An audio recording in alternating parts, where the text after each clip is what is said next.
Bueno, pues vamos a empezar. Muchísimas gracias por venir, esto es lo primero, a este lugar tan apropiado para la lectura, para la literatura y sobre todo para la poesía. Y que tenemos aquí también a Adrián Unamuno, que siempre nos está viendo. Todo sea por él. Y bueno, lo primero, vamos a poner el vídeo para que veáis un poquito pues, de lo que trata el libro y demás. O sea que eso, vamos para adelante.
Que os haya gustado.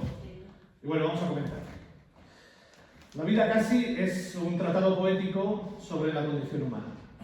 En este poemario intento convertir la palabra en un territorio de revelación donde el pensamiento se hace carne y la emoción se vuelve luz. Dentro de las voces que confluyen aquí destacan la desesperanza lúcida y la necesidad de trascendencia. Una poética que hierve como la hierba inicial en la caldera de la existencia.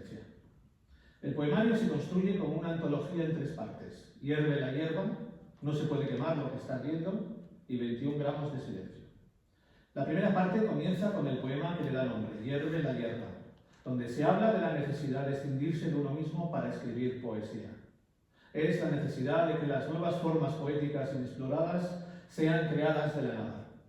Me muestro aquí como un demiurgo, pero que sabe que la muerte ha de alcanzarle. Y mi propósito en la vida es precisamente la creación. Hierve la hierba y mis manos se queman con ella. Tierra quemada para futuros versos desde las estrellas. Los versos hierven, los ojos hierven, las manos hierven. ¿Por qué no iban a hervir mis poemas? Me he presentado a Suriño Ojeda, ella es la inspiradora de todos estos poemas y también de la vida entera. Vivimos en un mundo donde la violencia se ha institucionalizado. El auge de las redes sociales nos ha llevado a utilizar la ira creada por los poderes públicos y su dejadez a la hora de atender las necesidades reales de la gente, a crearnos con el derecho a destruir al prójimo y a interpelarlo de forma negativa. Nos están llevando a una guerra digital cuando deberíamos despertar y unirnos contra ese poder que disfruta recortando nuestra libertad. La bilis derramada como un silencio encadenado a una nota musical. Cuánto odio en las palabras que no se dictan. Cuánto resentimiento y cuánta obcecación. Nos hemos olvidado de ser. Y ahora derramamos nuestra bilis sobre cualquier holgazán, con tal de que no nos recuerde lo que somos. Una especie odiosa en medio de la extinción de la razón. Postdata. Sacudid la templanza con una copa de vino, o Dioniso se os transformará en trigal. Pero también hay lugar para hablar de poesía, para tratarla de tú a tú, intentar descifrar lo que es y lo que no, si existe siquiera eso que llamamos poesía. Pero pese a todo, como no podemos evitarlo, haremos como si existiera. Debatamos su resultado, atronemos los volcanes, extirpemos la lanza en el costado. Y si a pesar de todo no existiera, como una muerta habría que abrazarla. Y si no existiera la poesía, amigo, habría que inventarla. La poesía es un acto de fe desplegado desde la infancia, un descubrimiento lleno de desvelos, En este poema se interpela directamente al lector porque la poesía es un arte de ida y vuelta, que es completado siempre con el pensamiento, siempre distinto del que se acerca a ella con voluntad de espera. Me recuerdo siendo un niño con lápices sin punta, oh tubo insoportable, soporífero, díscolo, incorregible de la conformidad. Era como un Cristo sujetado con chinchetas, como un ladrón clavado a su madero por 10 navajas desafiladas, mientras pedía solícito un lapicero para escribir al fin con sangre mi apellido. A veces es necesario observar la realidad como podríamos hacerlo con un microbio. Es como ver crecer la hierba, pero si observas con detenimiento, podrás aspirar a mirar dentro de todo lo que te rodea y saber que tú mismo puedes ser el observado. Las pequeñas cosas también importan. Dentro de la tierra.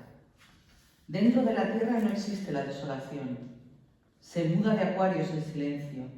Llueve a toda prisa, como si no quisiera dejar de hacerlo nunca. Y dentro de la tierra crece la resignación. La resignación carece de argumento, pero sirve a esa distancia que todos deseamos, porque dentro de la tierra nada parece lo que es. Resulta a veces consolador ponerse en modo observador primerizo, mirar el mundo con nuevos ojos y tratar de describir con un lenguaje nuevo cada uno de los fenómenos que se desencadenan en nuestra vida cotidiana. Se mueve el cielo y se le caen los correajes. Se mueve y se asusta cuando lo miran de frente. Se sale escindido de la gran pausa de los dioses sobre la tierra. Nace de un nudo sin ecuador ni centro, de un silencio programado, del sudor de las hormigas y del cansancio de los mares. Vivimos en una cultura que valora los recuerdos desde la inmediatez y que tan solo les da valor si tienen un componente estético. No obstante, el recuerdo es la esencia de lo que fuimos, porque se hace desde el hoy e incorpora los valores subjetivos que tenemos ahora, contrastándolo con aquello que éramos ayer. Quemar un recuerdo. De los árboles cuelgan, celosas, páginas escritas con corazones rosados y perfectos, latidos que más de un percutor han sacrificado, bostezos que se quedó la lluvia rozando cristales rotos.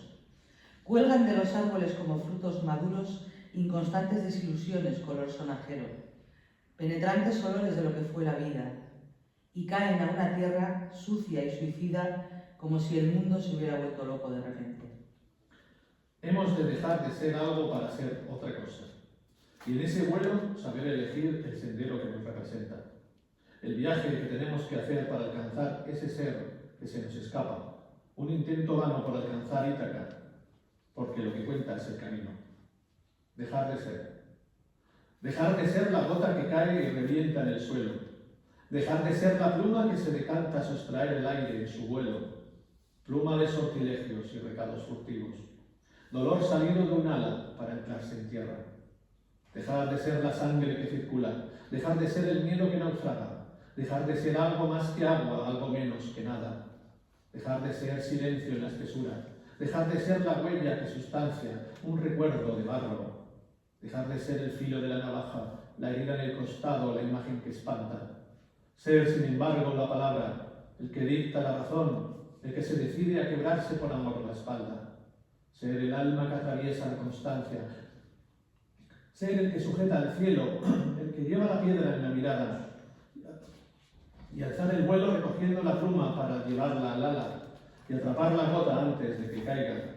Y llevar el mar en el sombrero, la noche a la espalda, la felicidad en los ojos fuera de la mirada, la pasión en el aire para felizmente cortarla y dar un paso sin la huella que lo ata y asestar el golpe para clavar la navaja, afilados los dedos, escribiendo sin mortajas, asesinar a la muerte con el filo de mi espada, con la calidez de mi lengua, con el cáliz de mi alma, para dejar de ser valiente y ser el que acertara a cambiar el mundo, que no es locura, sino esperanza. Existe dentro de cada uno de nosotros la necesidad de trascendencia.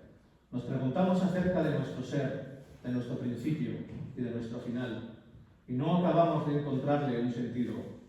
Todo ser despliega en torno a sí varios escudos para sobrevivir y sobrellevar este tránsito que es la vida.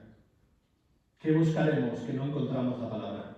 que no vemos el modo amable de decirlo, que no sabemos si existe lo que deseamos, si no sabemos desear aquello que existiera. En este poemario, cada poema funciona como una meditación sobre los límites del lenguaje y la materia. Así la luz ha de hacer ruido iluminando la existencia, se vuelve material y se la describe desde la imposibilidad de atrapar la vida con palabras. Hace ruido. La luz hace ruido cuando siembra de graneros el silencio.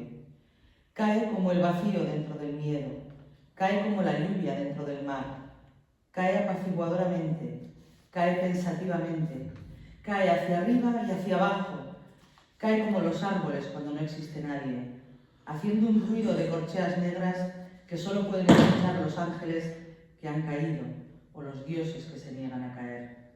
Pero es que a veces la luz hace ruido en un corazón manchado de azogue, porque todo corazón es un espejo que se quiebra de amor en el silencio. Urge describir escenarios metafísicos y concretos donde la poesía transforma el significado de todo.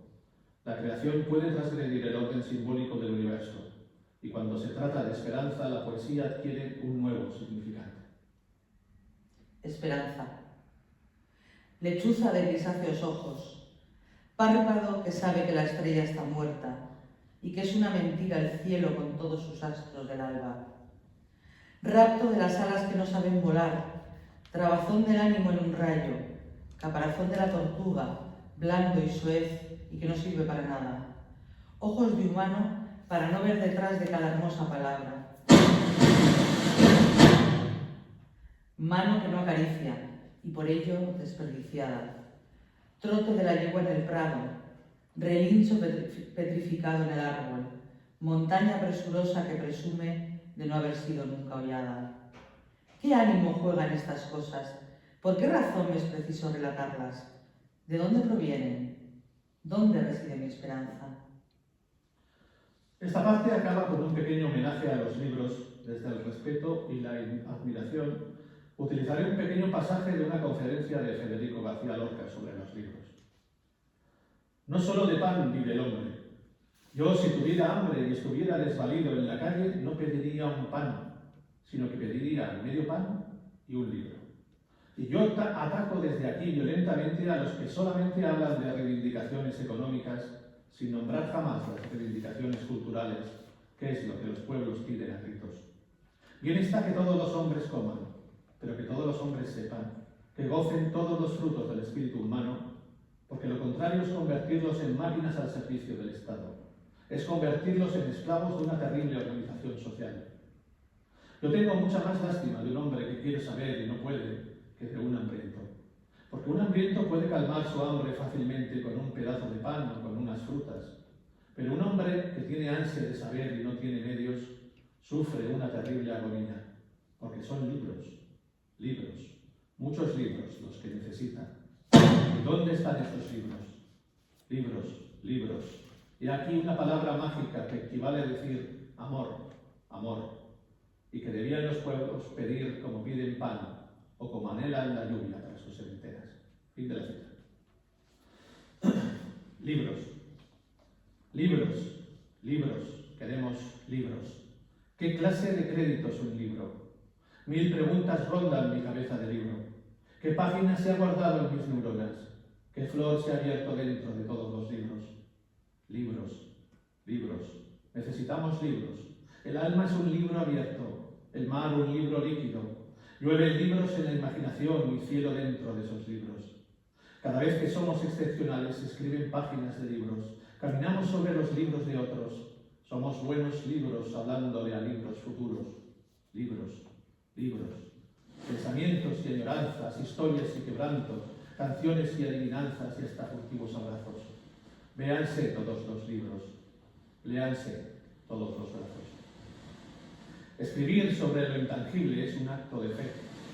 En esta parte no se puede quemar lo que está ardiendo, se quiere dar voz a aquello que cuesta nombrar, aquello que se pierde en la vorágine del lenguaje, pero que está ahí y de lo que no puedes prescindir. Así se entra de lleno en un ámbito donde lo onírico adquiere categoría poética.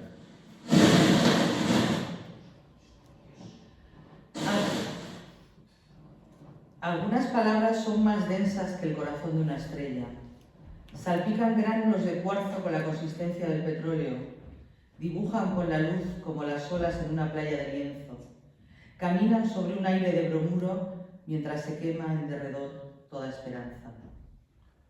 Es difícil tratar de abrir un canal un poema, porque te encontrarías con un juego de muñecas rusas donde no podrías dilucidar dónde empieza el poema y dónde acaba su significado. No sé si me oís. Vale.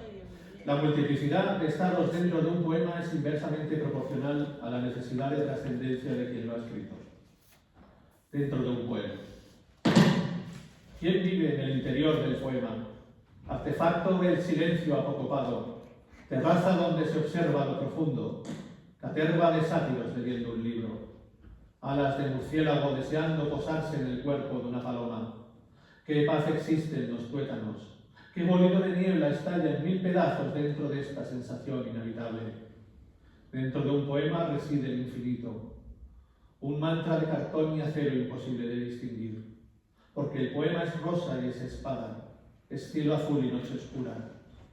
Un poema es el mal reencarnado y la belleza relativa. Dentro de un poema ha de latir un corazón cansado, un alma emancipada y un constructor de silencios que, bien edificados, han de responder equilibradamente. Como un buen inquilino envidioso y paranoico, profeta y pendenciero, ángel y demonio, porque si abres el poema, deberá existir. Le estoy dando con el... No sé por qué.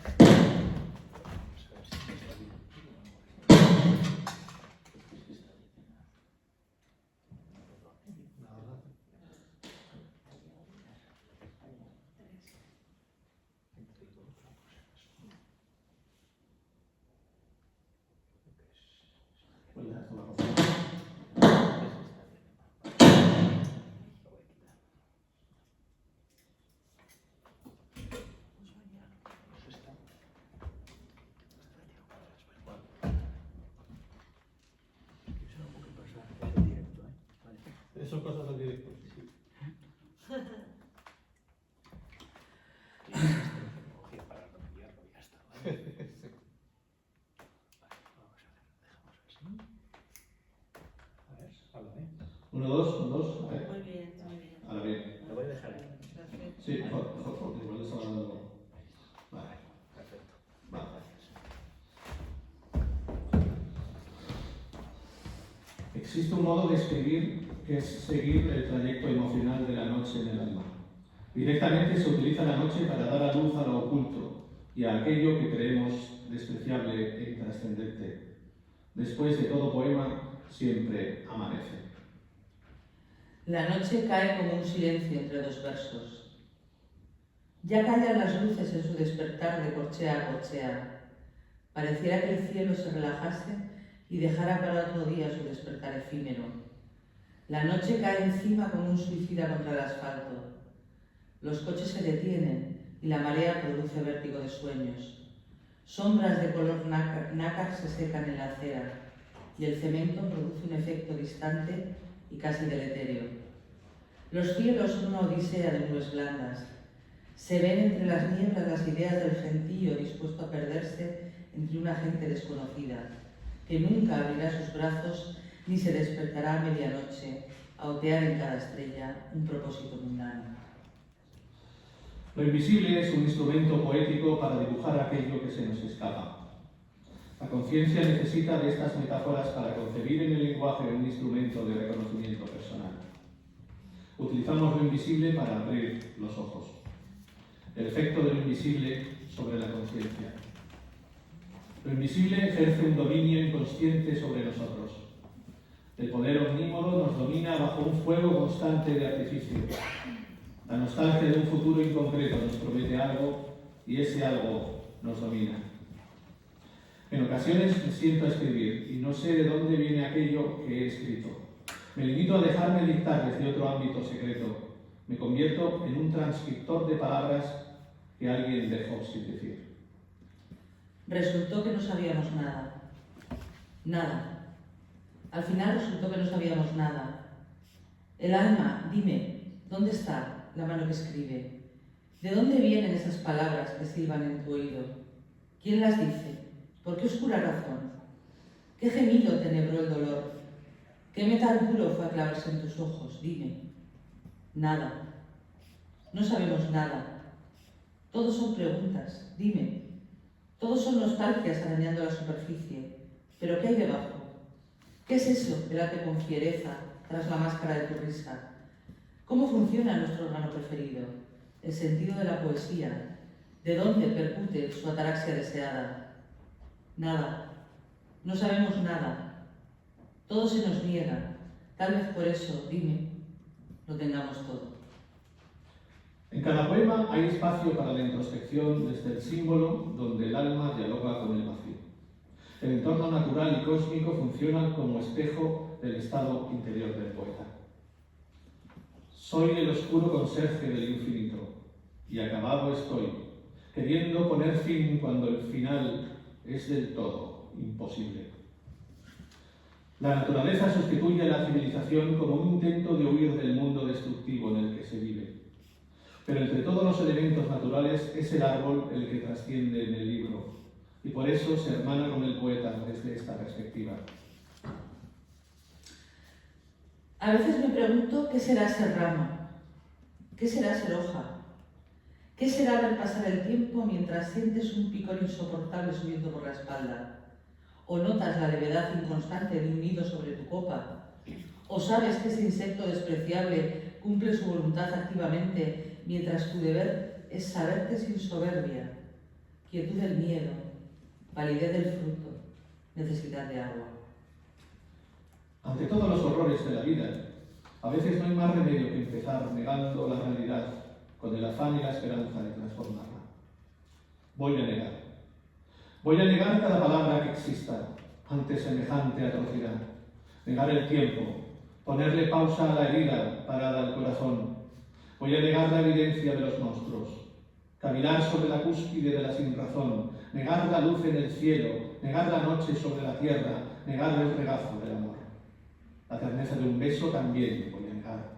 Voy a negar el polvo que entierra, la tierra que no puede germinar, negar la sustancia que gobierna el universo, a toda la humanidad también voy a negar. Voy a negar el consuelo. No puede existir algo así. Negar la distancia que nos separa, la bomba que destruye, el pueblo que se esfuma ante un asesino criminal. Voy a negar el alma de esta gente. Voy a negar mi sociedad. Negaré el espectáculo que todo lo domina y la ausencia de libertad. Un poema que define bien lo que es esta parte del libro es el siguiente. Los libros son en ciertas circunstancias abyectas pasto de las llamas. Pero no se puede quemar lo que ya constituye de por sí el propio fuego. El libro es el símbolo de libertad en este mundo en llamas. Y cada palabra abrasa, cada razón esgrimida dentro de él abrasa. Cada sustancia es un nuevo ejemplo de lo que se esconde dentro del corazón de las estrellas, o dentro de nosotros mismos, que también somos hijos de pasadas estrellas extinguidas. Para evitar el olvido que ha sobrevivido la intransigencia, o la ilusión que se ha grabado a fuego en una brizna de hierba, o la promesa de los amantes bajo un roble que rebosa de tejidos roncos y de guturales preseas de plata. Qué hermoso recordar lo imposible, dado que el presente nos ofrece escasas oportunidades de poesía.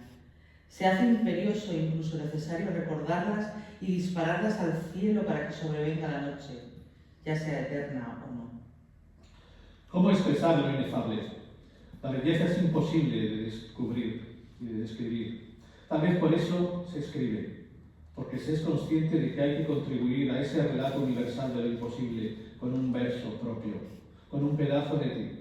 Y eso solo se puede hacer dejando tu impronta y utilizando la paradoja y la metáfora, el oxímoron y este trampantojo que existe dentro del poema, que contribuye a que su significado cambie para que uno de los lectores que lo siente. La belleza no es fragmento. La belleza no es fragmento, es totalidad. Es aire y pulmón, es piedra y es río, es mar y cielo al mismo tiempo, posibilidad y esquema, absoluto y silencio, estrofa y poema, en un tiempo diferido. El siguiente es quizá uno de los poemas más sociales del libro. Sufrimos una clase política totalmente dependiente de poderes económicos y a veces resulta imposible sustraerse a la violencia que emanan sus leyes contra nosotros y no proponer otra violencia contra ellos. Fractura en el cielo de crema ácida. Se rompen los escaños de un congreso de esclavos, arden como peces en titán, se someten como puertas abiertas por los vándalos y el aire cuesta un pulmón respirarlo. Pagaremos por nuestros pasos, seremos autómatas solicitando la mano que nos mueva y dejaremos de soñar porque estará prohibido. Hasta el sudor será un insulto, hasta el lamento será inadecuado. Trabajar hasta que se vuelva roja la barba, hasta que los silencios aumenten su monotonía. Porque se ha roto el cielo y llueve lluvia ácida, la piel se cae a trozos, pero ¿qué se va a hacer? El alma se extinguió del cuerpo, ya no era posible contenerla. Ululan entre las vísceras las ganas de fuego, las mortajas impuestas antes de morir, los nenúfares que flotan como cadáveres mojados, los dientes apretados como cosacos del Don. Y llegará el día en que podamos liberarnos de este yugo, pero ese día no ha llegado, y se hace pertinente e incluso necesario matar para que la luz no duela en nuestras noches de angustia. Esta parte acaba con un poema dedicado a todas las personas a las que les es arrebatada su vida en un conflicto armado. Nada hay más humano que solidarizarse con las víctimas. Dentro del espacio de su muerte, cabecea en derredor de un alma que ya desviste abecedarios. Mudo de razón se aferra a un cuerpo inerte. Grita pero nadie escucha. Gime pero nadie importa. Golpea la llama pero ya no arde. Rezuma de ira pero pronto será extinguida por los elegidos de un demiurgo ciego. Se cubre del mismo polvo que su hija. Se extiende en 1000 lazos de sangre. Se mira la barba desarrapada y harapienta. Y se inscribe en el círculo secreto de la muerte, donde el dolor ya no duele, donde la espera carece de esperanza, donde el sacrificio es el último deseo. ¿Cómo describir el alma? ¿Cómo adentrarse en sus vericuetos? ¿Cómo intervenir dentro de su significado y cómo comprenderlo? La última parte del libro es 21 gramos de silencio, poemas de la guerra que vendrá, donde el alma y aquello que nos hace humanos trata de alejarnos de una guerra que nos viene impuesta por las élites y que se rechaza de plano en estas páginas. Alma, liviana y traicionera, termópilas de papel, a la ligera. Alma que vas y encuentras, alma que sabes y piensas. Sol en un tugurio, despertar en una pesadilla, mirar siempre hacia adelante. Con solo 21 gramos, pesas más que todos los sueños del mundo. No sé si les ha pasado a ustedes que a veces se piensa que tu vida ha sido un continuo llegar tarde a todas partes, aunque a veces es mejor llegar tarde, pero llegar. Tarde, a todos los lugares tarde, como si no me hubieran avisado, como si ante la premura de vivir se me hubiera olvidado que aún respiro.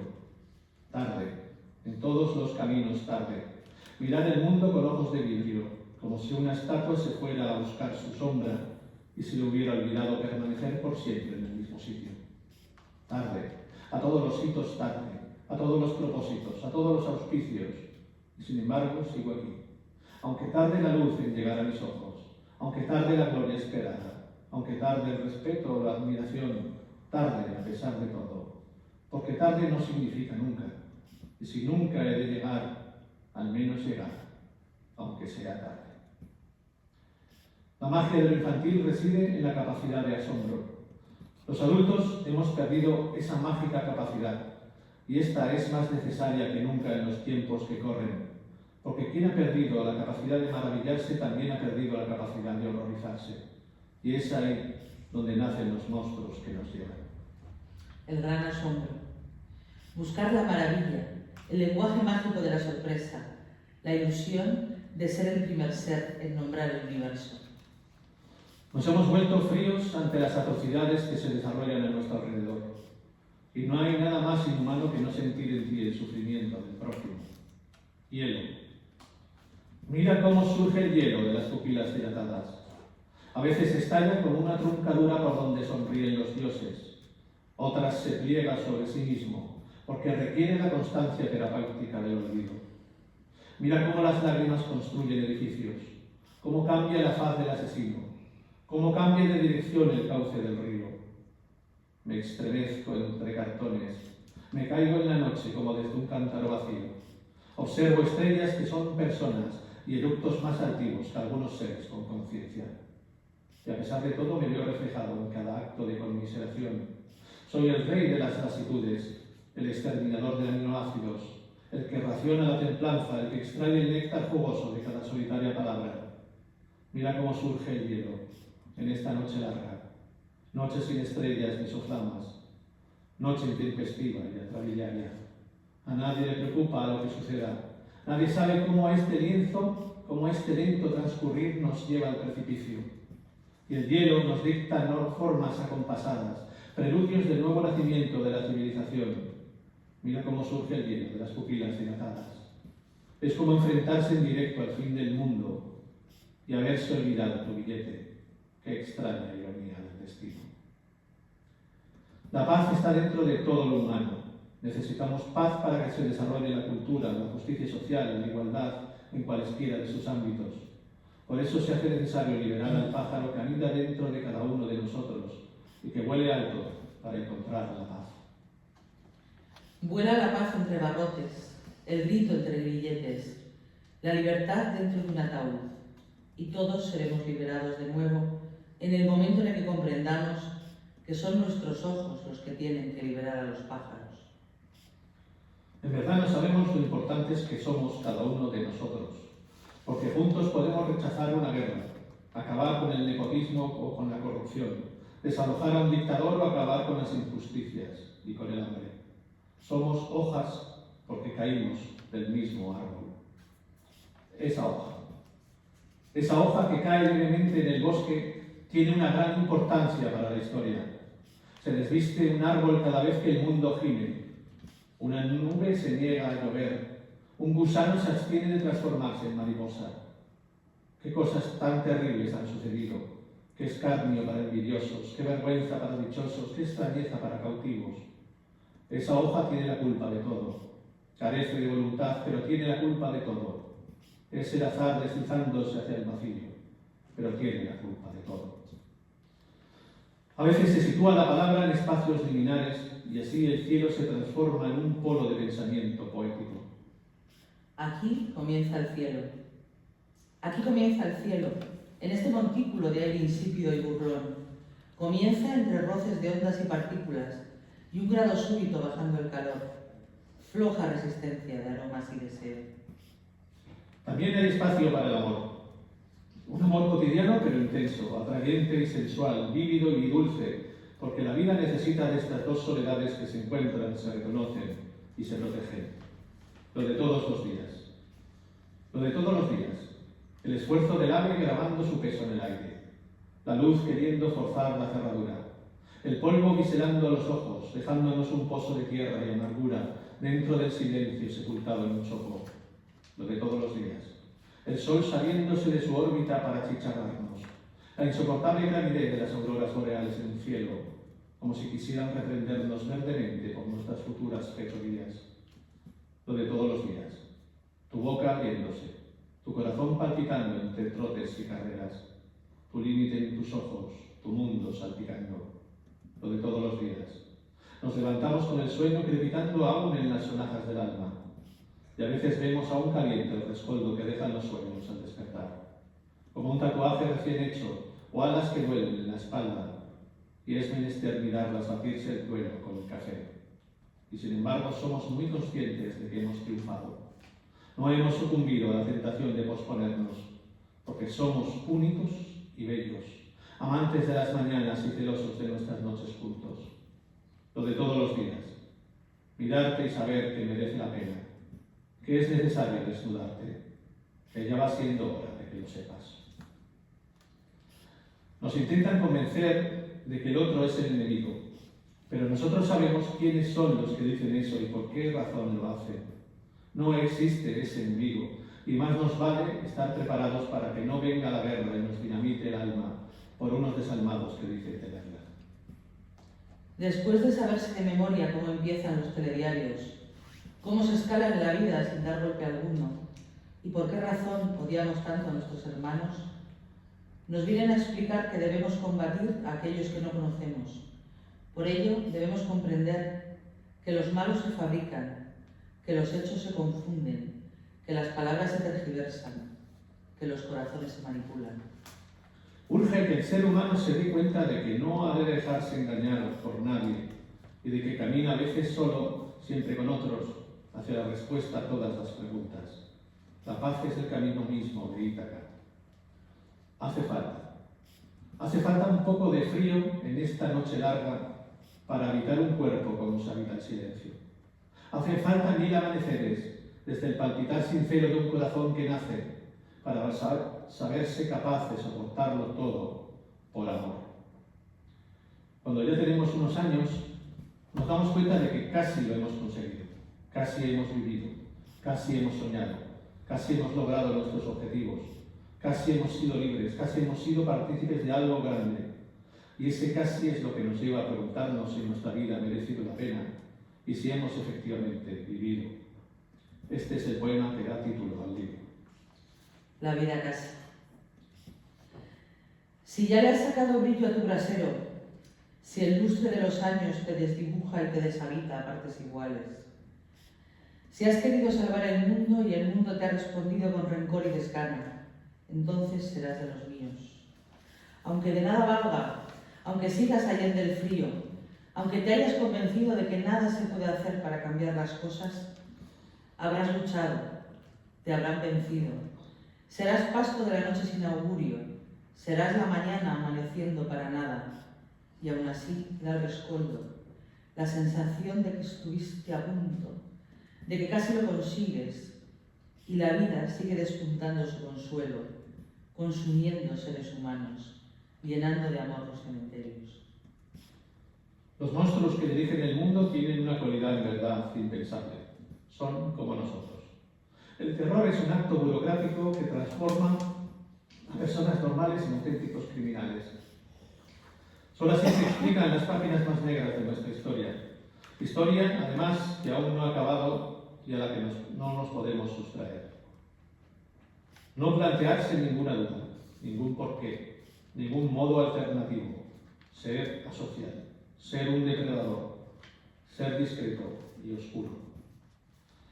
Y para finalizar el libro, un poema con aquello en lo que nos convertiremos si no evitamos la nueva guerra que está por venir. Credo ardiente. Purificar las calles, las grandes avenidas donde el dolor toma forma de contrato. Edificar sobre las ruinas, hacer cemento con ceniza. Repasar los cráneos asesinos y contar de nuevo todos sus crímenes, para que no exista duda allende del tiempo y puedan decir que nos equivocamos.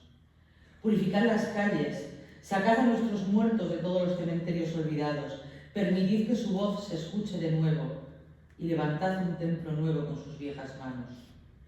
Purificad las calles, los silencios sean escritos como aldabonazos, que se escuche la paz en todas las cadencias de su límite, que los poderosos decaigan y un nuevo poder se haga desde la nada, contando con todos. Purificad las calles, que no quede cristal en ninguna ventana, que el trastorno sea tan grande que deban rendirse y humillar su rostro, que sean juzgados sabiamente y que un nuevo amanecer nos abra los ojos. Quiero acabar esta presentación haciéndoles una revelación. Usted no me conoce, pero mucho me temo que yo a usted sí. Usted busca en la vida algo que no se puede observar, algo que queda siempre en los estantes y de lo que no hay cuando usted va a buscarlo. Usted mira las cosas por su sentido primordial, un sentido poético que suele disgustar a los demás. Usted mira hacia lo profundo de los ojos y observa dentro de cada persona un universo único imposible de descifrar. Usted teme a la muerte y le resulta difícil dar sentido a todo lo que sucede a su alrededor. Pero hay algo más, usted lo sabe, aunque no puede marcarlo con sus brazos, aunque no puede distinguirlo con los ojos, aunque no puede evitar la tragedia cotidiana que se desenvuelve sin más ante su mirada. Si usted es de aquellos que quisieran evitarlo, si usted es de aquellas que desean con todas sus fuerzas que algo mágico suceda y nos lleve al paraíso de la comprensión de esta vida que nos ha tocado vivir, usted será inevitablemente mi más fiel amigo, mi más entrañable amiga. aunque usted no me conozca y yo usted sí, aunque nos separen miles de millas de distancia, aunque todo a nuestro alrededor naufrague una y otra vez en el intento de unos pocos por dominar al resto, usted será libre, y por supuesto yo también. Este libro que tienes en tus manos hierve como la hierba en primavera, cuando el sol la dibuja dentro de una aura de niebla. Pero es que este libro es también todo aquello que de tanto arder no puede volver a ser quemado. Y por último, este libro es del alma y de sus 21 gramos de silencio. Aquí verás desfilar poemas sobre la vida, la muerte, la palabra, la conciencia, el tiempo, la antesala de una guerra a la que pretenden llevarnos y la creación. A través de un lenguaje intenso, cargado de imágenes visionarias, se construye un universo en el que lo tangible y lo metafísico se confunden, dando como resultado una poesía de raíz simbólica y ontológica. Y sin más, pues...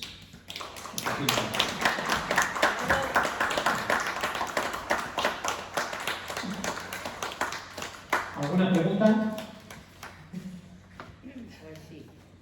Bien. Usted no me conoce, yo no te conozco.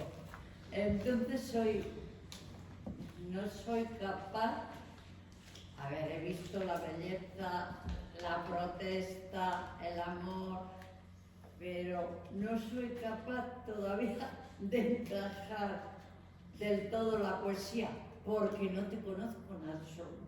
Bueno. Entonces igual es bueno que nos digas por qué, o quién eres, o por qué la has escrito, no sé. Bueno, no tengo más remedio que escribir. O sea, un poeta no nace, tampoco se hace. No tiene más remedio que expresar todo aquello que siente. Decía, creo que era Rodolfo Becker, todo el mundo siente. Solo a unos pocos les es dado la misión de sentir, de escribir lo que han sentido. O sea, necesitamos escribir, necesitamos que todo aquello que está dentro de nosotros pueda tener un cauce, una salida. A veces no se escribe desde la inteligencia, sino desde el sentimiento. Otras veces es todo lo contrario, se escribe desde la pura necesidad de decir, pero ¿qué os está pasando? ¿Qué demonios está pasando en el mundo? ¿Pero por qué no hacemos nada? Y otras veces sientes como si te estuvieran dictando al oído, yo creo que lo he dicho en la presentación, unas palabras que alguien no ha podido decir en algún momento y tienen que ser dichas. Las palabras tienen que ser dichas para que podamos intentar cambiar las cosas. Sin las palabras no tenemos absolutamente ningún arma. Como decía Gabriel Celaya, ¿no? La poesía es un arma, ¿cómo decía? Un arma cargada de futuro. Para nosotros es fundamental poder saber expresar todo aquello que llevamos dentro, pero también la carga poética que tiene también el mismo pueblo que está sufriendo. El mismo sufrimiento es en sí fruto de la poesía también. Necesitamos decirlo, necesitamos hablar sobre ello y necesitamos ser un instrumento para empezar también a cambiar las cosas, hasta cierto punto. Yo soy su hermano. No sé, yo creo que también se refiere la señora a que quiere conocerte. Entonces, igual es bueno que le digas que tienes 23 libros, 19 poemarios, 5 novelas. Pues sí, escribo desde los 18 años, quizá un poquito antes, pero fundamentalmente desde los 18 años. Escribí el primer libro que me publicaron fue en el año 96 y desde entonces pues he ido publicando poco a poco, con un montón de editoriales y también autopublicación. Tengo 5 novelas publicadas y donde hablo sobre todo de fantasía, de esa necesidad de volver a la infancia para volver a soñar, para volver a tener esa posibilidad de cambiar el futuro, ¿no? Tener esa fuerza que te da la infancia para escribir, para cambiar y para actuar sobre la realidad cotidiana. No sé si me he explicado bien. Bueno, sí, hombre, conocerte Claro. a mí me ha gustado como como la haces, aprovechando sobre todo repeticiones, consigues un ritmo precioso, repitiendo palabras y así he oído algunas de una filosofía, me pareció a mí, más profunda de lo que con una lectura. Sí, bueno, tiene varias lecturas. Sí. También es importante mantener la obra abierta. En cierto sentido, yo lo he escrito por algo que yo siento íntimamente, pero si tú sacas otra cosa diferente a la que yo he sentido, pues maravilloso también. Entonces, también la literatura creo que también tiene que estar fundamentalmente abierta a la comprensión de cada uno de los individuos, porque un libro, te enfrentas a un libro como algo único, como algo íntimo, lo lees tú solo, estás tú solo con el libro. Entonces se crea una situación casi mística, ¿no? Y en la comprensión de ese libro, incluso en una relectura otra vez, pueden salirte otras cosas distintas a las que te han salido al principio. Te das cuenta de quizás también una profundidad que quería el autor o algo que te ha sucedido a ti, que tiene algún tipo de significado para ti, que está ahí también. Yo soy lectora de poesía, pocos días quedan que no lea una, entonces, pues hombre, Te va a gustar.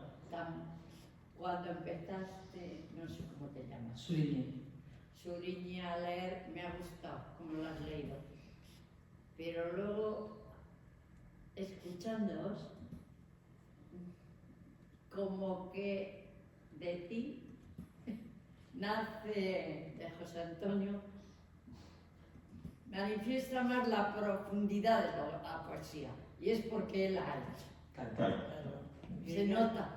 Y mira que me parece que la lees muy bien tú, ¿eh? No, claro, la puedes leer. Pero hay otra profundidad en lo que lees tú, me parece a mí.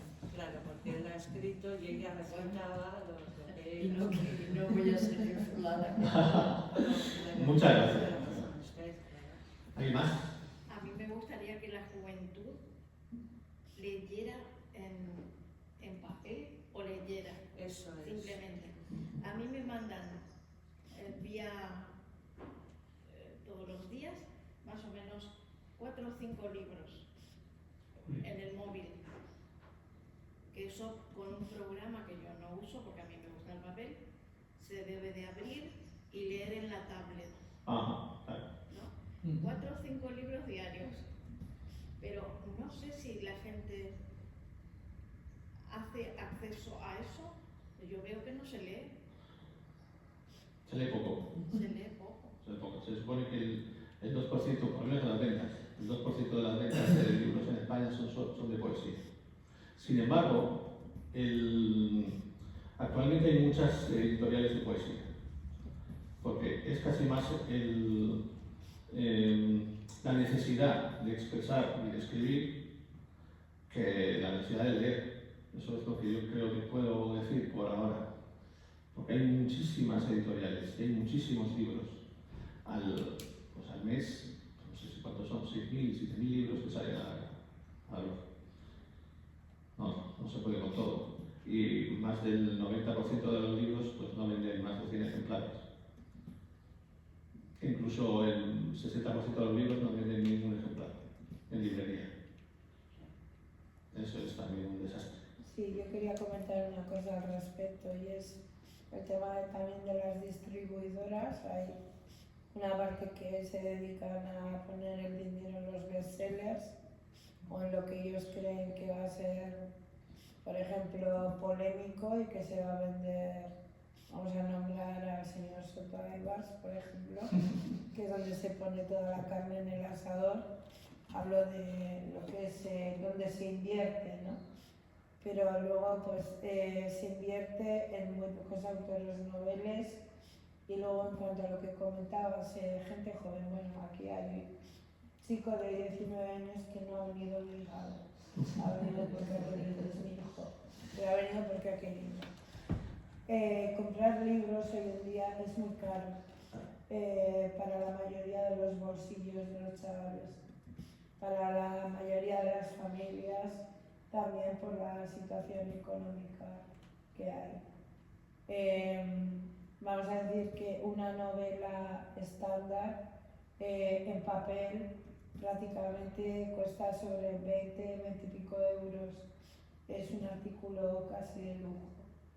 Entonces igual culturalmente se podría bajar el IVA, porque yo creo que la cultura es muy necesaria, una sociedad, pero bueno, también vamos a que también hay ese interés en que una sociedad ignorante es una sociedad más posible de manipular y demás, ¿no?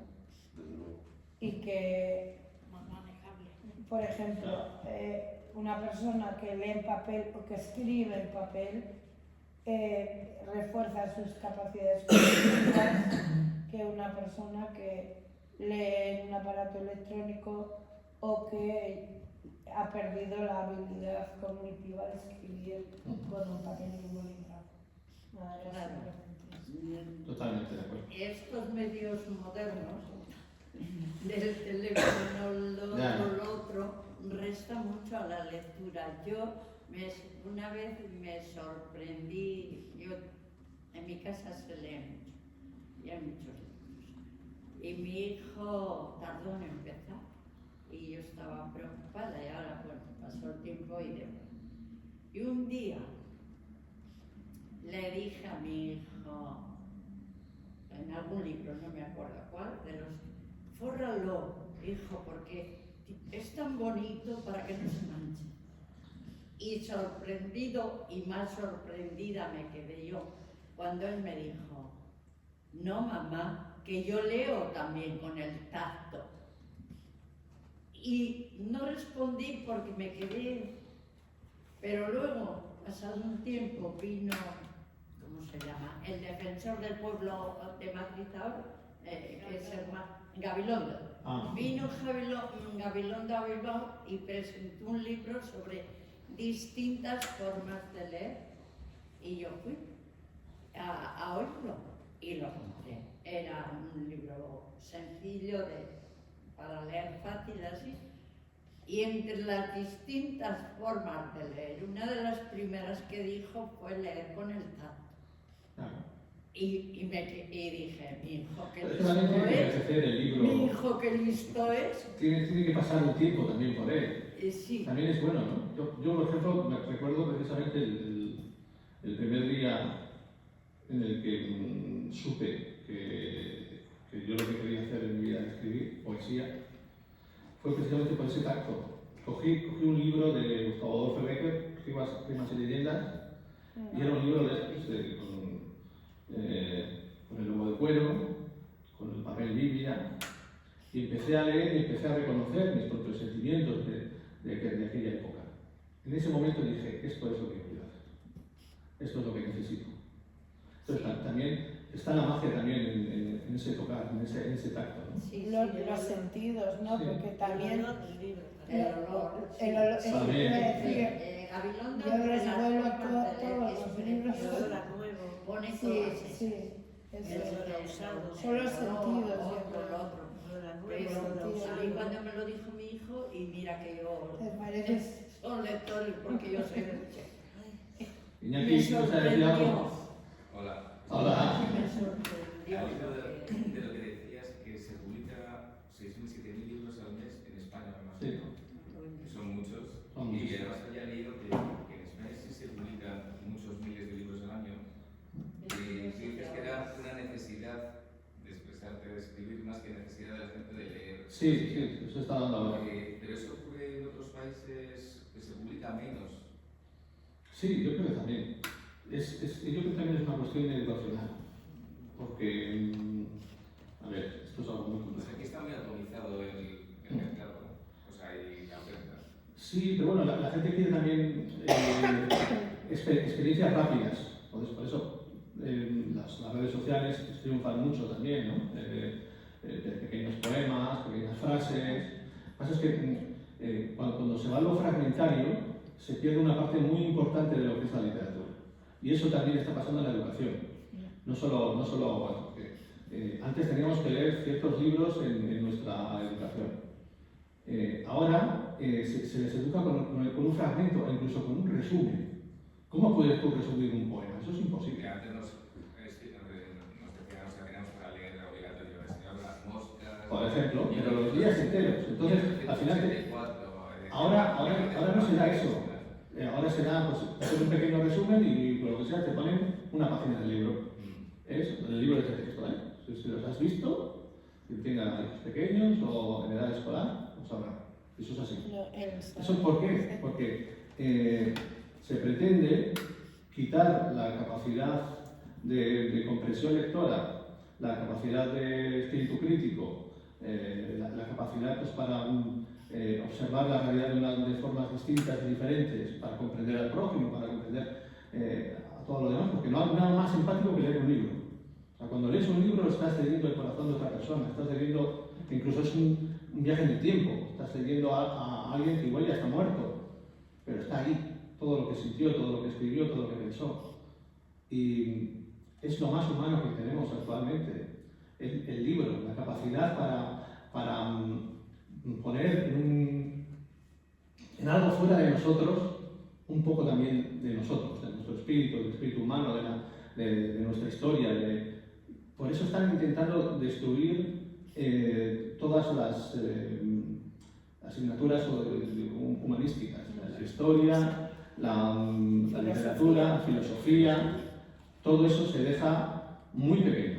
O sea, cada vez el currículo es más pequeño en la educación. Bueno, ¿y qué pasará cuando los libros se están escribiendo con inteligencia artificial? Sí, eso puede ser un problema. Eso ya está pasando. Está pasando, pero el mundo editorial sí que está respondiendo a ello para intentar que no se publique un libro escrito por inteligencia artificial. Porque tú puedes utilizar la inteligencia artificial para buscar cosas, para buscar documentación, para buscar otros libros, etcétera, etcétera, o para dar un resumen de un libro, por ejemplo, y avanzar en una investigación X, ¿no? Pero, claro, pues, mucha gente está utilizando esa inteligencia artificial pues, para hacer sus tesis, y eso ya, claro, es un problema. Pero se nota. Ya hay por ejemplo, para las tesis, las tesinas de las universidades, ya hay programas que detectan, eso. La IA no tiene alma. Entonces, Bueno, pero cada vez lo irá haciendo mejor, se supone. Sí, pero por ejemplo una poesía nunca la podrá hacer porque la poesía sale del corazón, del alma del poeta. Entonces, a la IA le falta eso. No lo sé. Yo detecto, por ejemplo, hay una palabra que todas las textos de ella utilizan, lo de la precisión quirúrgica. Cada vez que ves precisión quirúrgica, sí, todos. Cada vez que ves precisión quirúrgica en un texto, sabes que lo ha hecho una IA. Y eso aparece en artículos de prensa e incluso en guiones de televisión. La precisión quirúrgica a la IA le encanta. Bueno, porque decías tú, ¿no? Que la IA no tiene alma, pero alma sí la tiene el que ha configurado esa IA. Exactamente. Entonces, alma, sesgo. El dueño de esa IA es un tecnócrata de estos que nos quiere terminar. No, a la deriva o a la Es que al final Pues no deja de ser un acto político también. Es una pena, vamos a ver. No, pero para eso tenemos que hacer nosotros la resistencia. Pues eso, nos vamos a quedar sin trabajo los poetas y todos. Para eso tenemos que hacer la resistencia. Habla ahí si cae. ¿Alguna pregunta? Sí, porque él es anti-IA total. A ver, sí, no me gusta. No me gustan las consecuencias que va a tener, no me gusta el derroche de recursos humanos y naturales que se llevan a cabo para las IAs, que al final es un producto comercial, todo el mundo lo usa, entonces todo el mundo lo usa, todo el mundo contribuye a gastar más litros de agua, a ensuciar más embalses y a deforestar más bosques para construir pues, complejos gigantes donde... Fíjate lo que están haciendo en China. Cuando sacó Deep Blue, intentando competir con ChatGPT GPT y todas estas, que se habían gastado miles de millones de dólares. Y la IA de los chinos era baratísima. Sí. Lo habían logrado con muy poquito dinero. Con 86 millones de Una cosa así. Y además están aprovechando el agua del mar para poner los lugares donde se guarda memoria y demás y tal, y no utilizar agua de los ríos, etc. Directamente lo ponen en el mar y ahí sumergido. Pues es una forma de hacer las cosas un poquito mejor. Sí. Por lo menos. A ver, yo no digo que se prohíba la tecnología. No, ni que... nada. Si nos va a servir, si nos sirve a los seres humanos, perfecto. Otra cosa es que la tecnología, es que claro, como decía, yo no quiero que la IA me construya una novela y luego después me haga la comida. Claro. No, yo quiero tener tiempo suficiente para escribir. Luego, si me hace la comida, de puta madre. Pero hay cosas que nosotros necesitamos construirlas nosotros mismos y tener el tiempo suficiente como para ello. Sí. En el futuro vendrá la IA pues para una serie de cuestiones que ahora mismo no podemos imaginar, pero que llegará. No sabemos hasta qué punto. Lo que tenemos que hacer es que sea fundamentalmente humana, o sea, que no empiece a decir quién puede votar o quién no puede votar, porque eso también puede ocurrir. Y eso es una cosa muy importante, que sea lo que se haga que sea fundamentalmente humano, porque los humanos todavía somos los únicos que tenemos la capacidad de ser originales, porque la inteligencia artificial, no me voy a poner en detalles técnicos, pero básicamente lo único que sabe hacer es sintetizar una obra distinta cogiendo cachos de diferentes contribuidores humanos. Es como hacer un peluche cogiendo brazos y cabezas y piernas de otro peluche. Entonces, claro, ¿qué pasa? Que si seguimos metiendo a la piscina obras hechas con IA, cosas que estén hechas con IA, luego la IA inevitablemente lo que va a hacer es aprender de su propia síntesis. Entonces no vamos a llegar a nada, nos vamos a quedar estancados en una corriente de pensamiento específica y lo que necesitamos es que haya gente que pues hable. Oye, muy bien, señor. Cambiando ya de tema un poquito, ¿por qué La vida casi el título y luego por qué también El pensador de Rodin y con ese corazón, digamos, así como en ascuas, como... Bueno, yo vi que lo dividí en tres partes, entonces claro, son partes complejas de pensamiento y de forma de sentir la vida y era todo pensar en las cuestiones que estaban sucediendo en el mundo y también lo que te está sucediendo a ti personalmente, claro. Eso es algo importante, para eso soy un poeta, ¿no? Entonces, pensé en el pensador de Rodin con un corazón, bueno, yo le había hecho un corazón roto, me puso un corazón rojo ahí y bueno, pues también queda bien, también queda bonito. ¿Qué significa el corazón así? Pues es la forma de intentar ver que no solo importa lo que yo siento, sino que importa todo lo que está pasando a mi alrededor. Como ves que hay maleza y hay vida, ¿no? Entonces, esa dualidad del ser humano, de lo bueno y de lo malo, de todo lo que está ocurriendo. Esto está bien y por ahí como que hay guerra. Claro, sí, también. Entonces, la poesía no es solo una cuestión de sentimiento de lo que te está pasando a ti dentro, sino que también tiene que ver con lo que está pasando a tu alrededor. Eso es. Entonces, no puedes olvidar al otro, porque olvidar al otro es como olvidarte a ti mismo. Sí. Como si le doliera, por eso está rojo, está con ascuas. Claro. Pues sí, tú lo has dicho. Algo así, ¿no? Sí. Está como en ascuas, como diciendo, qué mal. ¿Qué más? Sí. Sobre todo la última parte que es sobre la guerra, la que nos quieren meter. Entonces, pues bueno, algo hay que hacer para evitarlo, ¿no? Claro. Es Javi. Es una mona. Si queréis coger el libro, ahora vas un para allá. Estoy flipando con la búsqueda.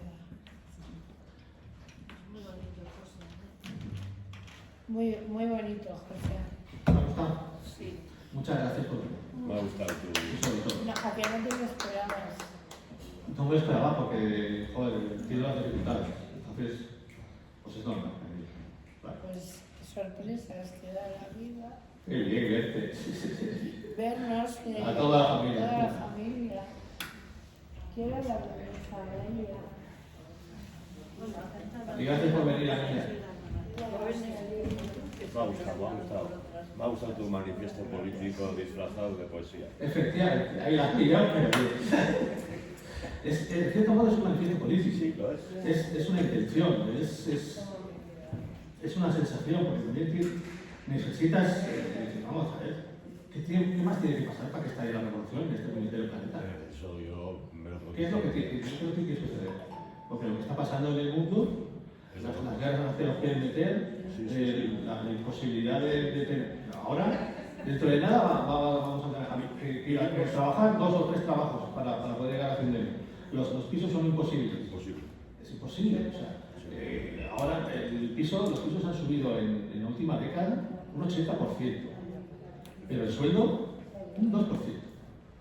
¿Cómo puedes actuar así? ¿Qué futuro tienen sobre todo los jóvenes? Porque las élites nos pretenden igualar a todos abajo. Sí. Hay un objetivo. Sí, sí, sí.